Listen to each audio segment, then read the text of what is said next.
በዚህ ምሽት በወልዲያ ከተማ ዙሪያ ከባድ ትንቅንቅ እየተደረገ ነው። በከተማዋ ሼክ መሐመድ ሁሴን አላሙዲን ስቴዲየም ሰፍሮ የሚገኘው የአገዛዙ ወታደር በመድፍ የውር ድንብሩን በከተማዋ ዙሪያ የሚገኙ አካባቢዎችን እየደበደበ ይገኛል። በዛሬው ውጊያ ብቻ 721 የአገዛዙ ወታደሮች ሲገደሉ 188 በላይ የሚሆኑት ደግሞ እጅ ከፈንጅ መያዛቸው ታውቋል። በውጊያው 15 ወታደራዊ ፓትሮል እና አምቡላንስ እንዲሁም 2 ወታደራዊ ካሶኒ በፋኖ እጅ መግባቱ ነው የተነገረው።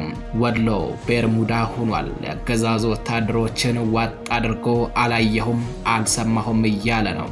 የ12ኛ ክፍለ ጦር ዋና አዛዡ ሲቆሰል ምክትሉ መማረኩ ተነግሯል።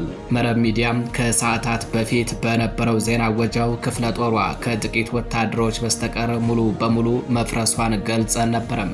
አሁን ከመሸ የደረሰን መረጃ እንደሚያሳየው ከቀሩት ወታደሮች መካከል የክፍለ ጦሩ ዋና አዛዥ ቆስሎ ለጥቂት ሲያመልጥ፣ የክፍለ ጦሩ ምክትል አዛዥ ደግሞ ተማርኮ በፋኖ ቁጥጥር ስር ይገኛል። ሰሜን ምስራቅ እዝን ጨምሮ የመከላከያ ሰራዊት ተቋም የሚመካባት 12ኛ ክፍለ ጦር ታሪኩን አቀርታለች።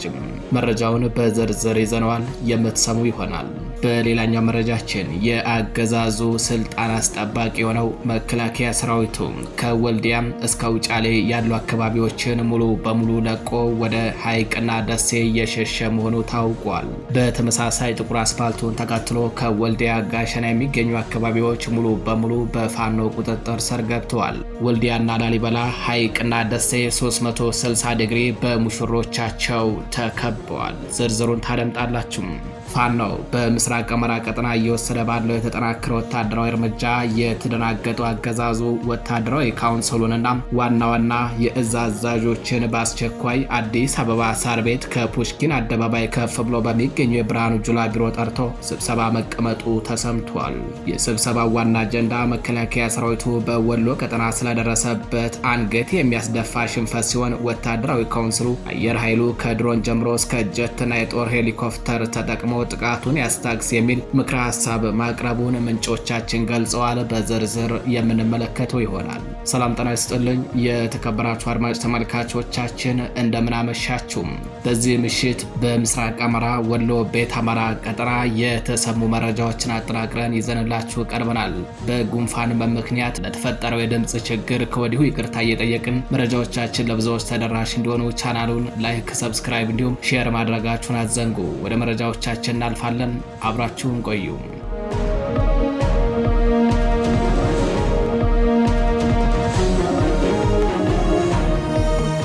በቅድሚያም ወደ አፈትላኪ መረጃችን እናልፋለን።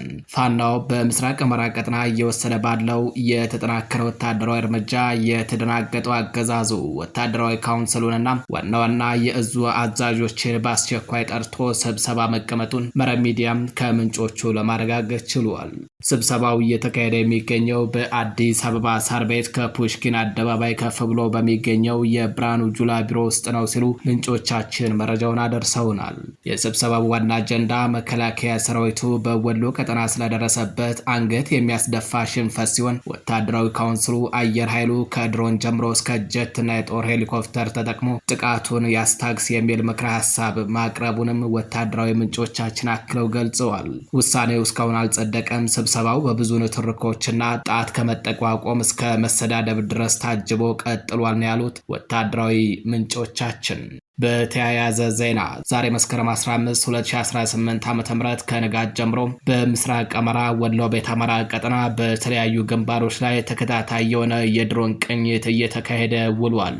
የድሮን ቅኝቱ በዚህ ምሽትም መቀጠሉን የታወቀው በተለይ በራያ ቀጠና በላስታ በግዳን እንዲሁም ደግሞ ከወልዲያ እስከ ጋሸና ስቴሽን ጨምሮ እስከ ዳውንት ድረስ ተከታታይ የሆነ የድሮን ቅኝት እየተደረገ ነው ተብሏል። በተመሳሳይ ሐይቅን ጨምሮ በውጫሌና በሙሉ አምባሰል ቀጠናም በዚህ ምሽት የድሮን ቅኝት እየተደረገ መሆኑ ተሰምቷል። ይህንን መረጃ የምትሰሙ ሁሉ ለምታውቋቸው መረጃውን ተደራሽ እንዲሆን ተባበሩ እያለን ከወዲሁ እናሳስባለን። ወደ ሌላኛው መረጃችን እናልፋለን። የገዢው ብልጽግና ቡድን ተላላኪ የሆነው መከላከያ ሰራዊቱ ከወደ ፋኖ የተሰነዘረበትን ጥቃት መቋቋም ባለመቻሉ ውርጌሳ፣ ውጫሌ፣ ገንፎ ጨፌንና በአካባቢው ሌሎች ትላልቅ ወታደራዊ ስትራቴጂክ ጠቀሜታ አላቸው የሚባሉ ቦታዎችን ለቀው ወደ ሐይቅና ደሴ ከተሞች እየሸሸ መሆኑ ተሰምቷል። የአገዛዙ ወታደር እየሸሸ ያለው በዚህ ምሽት ሲሆን በርካታ ኦራሎችም ትጥቆቻቸውን ጠርንፈው ጉዞው ወደ ደሴ ብለዋል።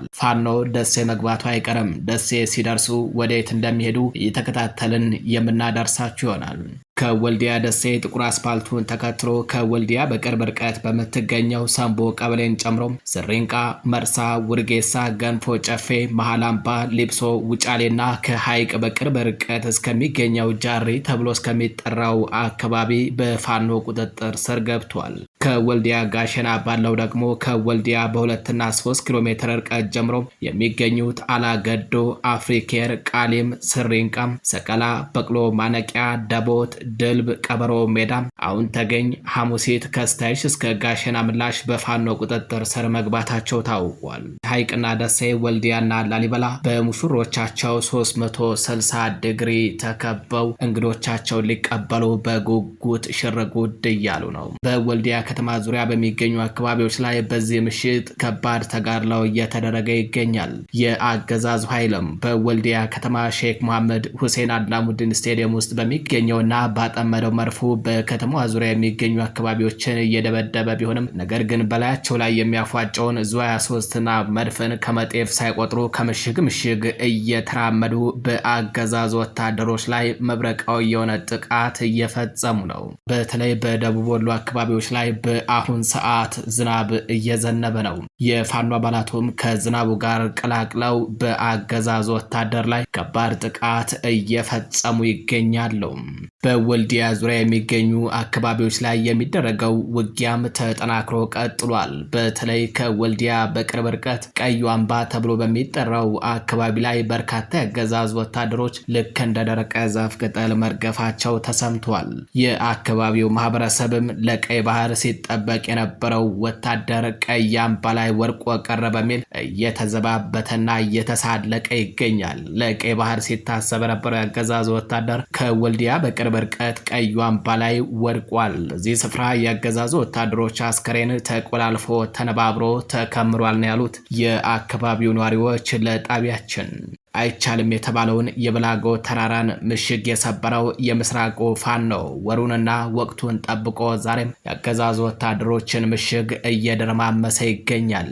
መስከረም 15 በ2015 ዓ.ም በአርበኛ አሸናፊ ዓለሙ እየተመሩ የብላጎን ምሽግ የሰበሩት የምስራቁ ፋኖች ዛሬም ወሩንና ቀኑን ጠብቀው ትላልቅ ምሽጎችን በመደርመስ ታሪክ በወርቅ ቀለሙ የሚጽፈው ገድልን እየፈጸሙ ውለው አድረዋል። ታሪክ ራሱን ደገመ ማለት አሁን ነው። በወሎ ቤት አማራ ቀጠና ከትላንት ጀምሮ ዛሬ ሙሉ ቀን እየተደረገ ያለው ተጋድሎ እጅን ባፍ የሚያስጭን ነው። አንዳንዶች በህልማችን ነው ወይ እስኪሉ ድረስ ነው እየተገኘ ያለው የድል መዓት። በፍላቂትና በገረገራ ከተማዎች ላይም በአሁን ሰዓት ከባድ ተጋድሎ እየተደረገ ይገኛል። የተከበራችሁ አድማጭ ተመልካቾቻችን ወደ ሌላኛው መረጃችን አለፍን። የ12ኛ ክፍለ ጦር ዋና አዛዡ ሲቆስል ምክትሉ መማረኩ ተነገረ። መረብ ሚዲያ ከሰዓታት በፊት በነበረው ዜና ወጃው 12ኛ ክፍለ ጦር ከጥቂት ወታደሮችና የጦር መሳሪያ በስተቀር ሙሉ በሙሉ መደምሰሷን ዘግቦ ነበር። አሁን ምሽቱን የወጡ መረጃዎች ደግሞ እንደሚጠቁሙት የክፍለ ጦር ዋና አዛዥ ቆስሎ ለጥቂት ሲያመልጥ ምክትሉ ተማርኳል ነው የተባለው። በዛሬው ውጊያ 15 ወታደራዊ ፓትሮልና አምቡላንስ እንዲሁም 2 ወታደራዊ ካሶኒ በፋኖ እጅ ሲገባ 721 የጥላት ኃይል ተገድሏል። በተመሳሳይ 188 በላይ የሚሆኑ ወታደሮች ደግሞ ተማርከዋል ተብሏል። ሁለተኛ ቀኑን ባስቆጠረው ዘመቻ አርበኛ ደማሊ ወይንም አባናደው ዛሬም በታላቅ ድል ታጅቦ እንደቀጠለ ውሎ አምሽቷል። የአማራ ፋኖ ብሔራዊ ኃይል ምስራቅ አማራ ቀጠና ምኒልክ ዕዝ መስከረም 14 2018 ዓ.ም ከጧቱ 12 ሰዓት የጀመረው ዘመቻ አርበኛ ደማሊ በአምስቱም ኮሮችና በእዙ ልዩ ዘመቻ ከፍተኛ ተጋድሎ በማድረግ አስደናቂ ድሎችን እያስመዘገበ ተጠናክሮ ቀጥሏል። ሁለተኛ ቀኑን በያዘው ዘመቻ አርበኛ አደማሊ ወይንም አባናደው በዛሬው ዕለት ማለትም መስከረም 15 2018 ዓ.ም ተጠናክሮ የቀጠለ ሲሆን በዚህ ተጋድሎም አገዛዙ ለሁለት ዓመት የሰሜን ወሎ ዞን የጦር ማዘዣ ጣቢያ አድርጎት የነበረው የግዳን ወረዳ ሙጃ ከተማ በርካታ ምሽጎችን በመስበር በምኒልክ ዕዝ ሰራዊት በቁጥጥር ስር ውሏል። የአማራ ፋኖ ብሔራዊ ኃይል ምስራቅ አማራ ቀጠና ምኒልክ ዕዝ ላስታ ጀነራል አሳምነው ጽጌ ኮር ባደረገው ከባድ ትንቅንቅ ሙሉ የግዳን ወረዳን በቁጥጥሩ ስር አስገብቷል።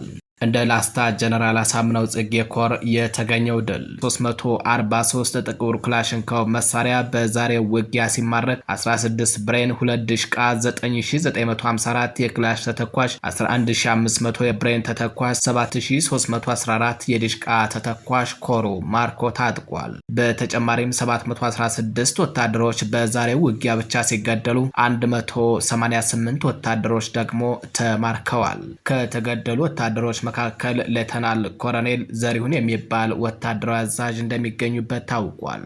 የተከበራችሁ የመረብ ሚዲያ አድማጭ ተመልካቾች በጉንፋን ህመም ምክንያት ለተፈጠረው የድምጽ መቆራረጥ ይቅርታ እየጠየቅን መረጃዎቻችን ለብዙዎች ተደራሽ እንዲሆኑ ቻናላችንን ላይክ፣ ሰብስክራይብ እንዲሁም ሼር ማድረጋችሁን አትዘንጉ እያልን ለሰዓቱ ያዝናቸው መረጃዎች እነዚህን መስሎ ነበረ። ቸር ቆዩ።